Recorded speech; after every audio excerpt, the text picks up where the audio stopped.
का कि आम शख्स की जिंदगी को किस किस तरह मुतासर कर रही होती है।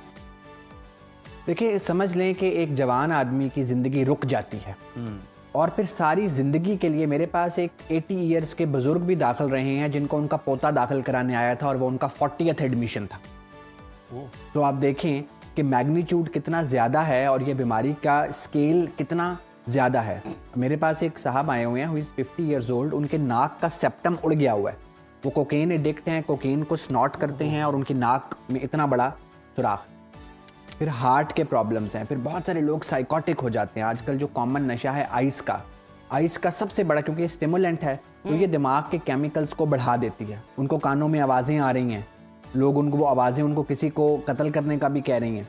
तो ये जो आइस के और वीड के जो ये नुकसानात हैं कि पेशेंट साइकोटिक हो जाता है, फिर उसको उसकी मर्जी के खिलाफ दाखिल करना पड़ता है, कानून उसकी इजाज़त भी देता है। डॉक्टर उसामा, तो ये भी होता है कि मतलब ये जो आइस लेने वाले हजरात हैं ये जनाब बहुत ज्यादा निडर हो जाते हैं, इन्हें किसी चीज की परवाह नहीं रहती, होश नहीं रहती।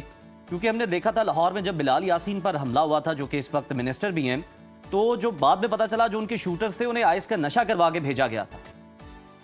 जी देखिए, एक तो ये है कि ये ड्रग्स डिसइनहिबिशन करती हैं। आपका जो दिमाग का अगला हिस्सा है ना, वो आपका सिक्योरिटी गार्ड है। जब आप ड्रग्स लेते हैं तो वो सिक्योरिटी गार्ड हट जाता है और जो थॉट आती है आप उस पर फौरन अमल कर देते हैं, आपका फिल्टर चला जाता है।